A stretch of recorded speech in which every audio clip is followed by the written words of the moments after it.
નમસ્કાર મિત્રો, સત્ય સનાતન વ્યસન મુક્તિ અભિયાનમાંથી હું હિંમતભાઈ માંગુકિયા અને સુરતનો આજે તમને એક દાખલો જોવા મળ્યો છે. બધા જ લોકો, ઘણા બધા લોકો પોસ્ટ કરી રહ્યા છે.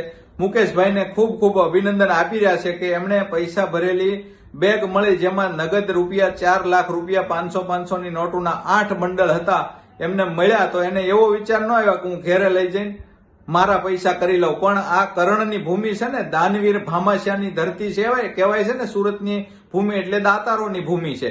તો એને એવો વિચાર આવ્યો કે આ કોના પડી ગયા છે, બિચારાના મહેનતના પૈસા હશે, શું હશે. ત્યારે એ પૈસા હતા અશોકભાઈ મુંજાણીના. અને ત્યાર પછી એને આજુબાજુની દુકાનદારોને એવું કીધું કે આ કોઈની કઈ ખોવાઈ ગયેલી એવી કમ્પ્લેન આવે તો મારો આ મોબાઈલ નંબર છે અને લોકોને કોઈ પણ કહે તો એને આપજો કે ભાઈ મારું કઈ ખોવાયેલું છે, તો નિશાની આપીને મને કઈ વસ્તુ મળી છે. એ હતા 4 લાખ રૂપિયા.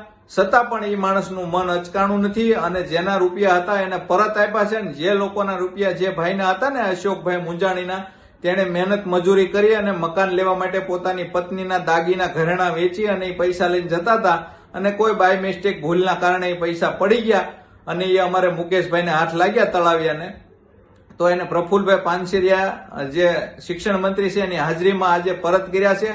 આ સુરતનો દાખલો તમને કહેવાનો એ છે, લોકો સુધી પહોંચાડજો આ વિડીયો કે સુરતની ભૂમિ કરણની ભૂમિ છે. જે લોકો સુરતના લોકોને, નાના માણસો, મધ્યમ વર્ગના લોકોને બદનામ કરી રહ્યા છે ને, એવા લોકો તો ખાસ શબ્દ પ્રયોગ કરવામાં ખાસ ધ્યાન રાખજો. આ કરણની ભૂમિ ઉપર હજી માનવતા મરી પરવારી નથી. હજી પણ માનવતા છે અને માનવતાની માનવીયતા લોકો દેખાડી રહ્યા છે, દાખવી રહ્યા છે.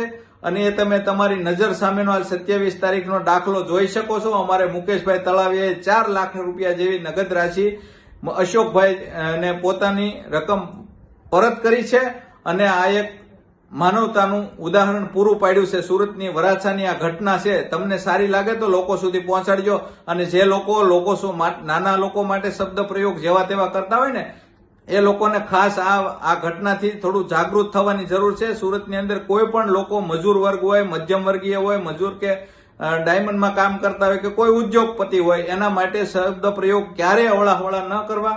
બધા લોકો છે, માન સન્માન બધાને વાલું હોય છે. એટલે માટે મારી દરેકને વિનંતી છે કે ક્યારે પણ કોઈને શબ્દ પ્રયોગ અવળો હવળો ન કરવો.